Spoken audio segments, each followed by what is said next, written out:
Hello बच्चों, let's read the given question. The question says a car is fitted with a device which transmits sound 60 times per minute.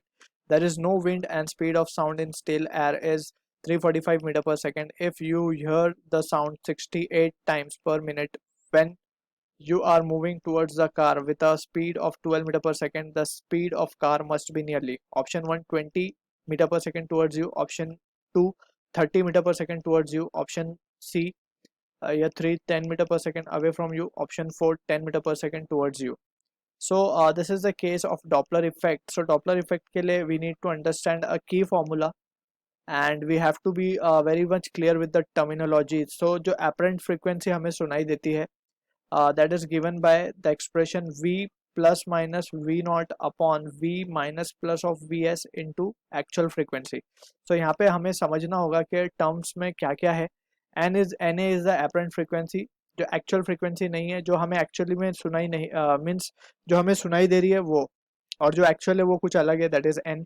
v यहाँ पे speed of sound है in air, ठीक है. v not is the velocity of observer, V S is velocity of source. अब यहाँ पे numerator में जो ऊपर प्लस साइन है और नीचे जो माइनस साइन है, that we use for the case of towards, moving towards each other, या एक बॉडी दूसरी बॉडी की तरफ आ रही हो, एक स्टेशनरी हो दूसरी टूवर्ड्स आ रही हो. कोई भी टूवर्ड्स वाला केस होगा तो हम ऊपर प्लस यूज करेंगे, नीचे माइनस यूज करेंगे, क्योंकि in that scenario we know के फ्रीक्वेंसी बढ़ती है जब हम कोई सोर्स की तरफ बढ़ते हैं, तो फ्रीक्वेंसी जो हमें सुनाई देती है साउंड की वो ज़्यादा होती है. सो हम देख भी सकते हैं ऊपर प्लस है नीचे माइनस है, दैट मीन्स ऊपर प्लस मीन्स डायरेक्टली प्रोपोर्शनल हो जाएगी एपरेंट फ्रीक्वेंसी, मतलब फ्रीक्वेंसी बढ़ जाएगी, और नीचे माइनस है मीन्स नीचे का टर्म नेगेटिव होगा, घटेगा, तो apparent frequency will increase. So this is how we can understand this.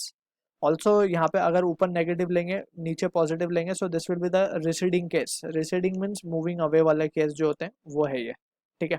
So अब from this we will try to answer the given question. अब हमसे जो क्वेश्चन में पूछा गया है, क्वेश्चन में बोला जा रहा है कि जो apparent frequency है, if you हम जो सुन रहे हैं वो, इट इज़ गिवन है 68 टाइम्स पर मिनट, या फिर 68/60 भी कर सकते हैं हम इसको.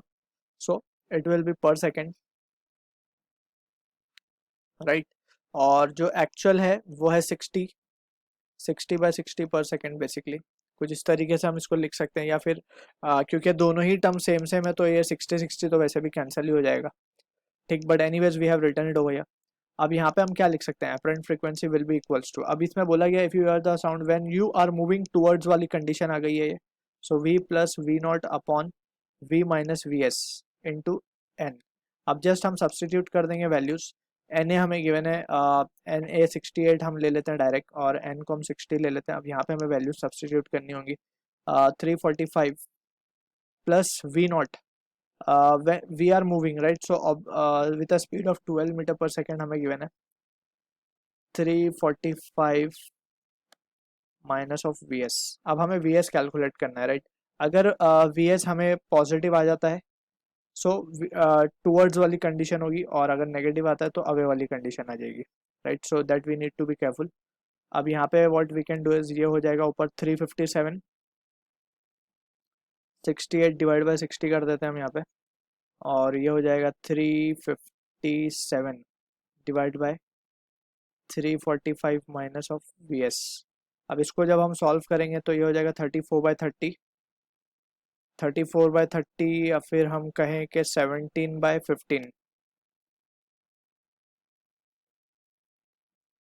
Into 345 minus V S is equals to 357. Clear है.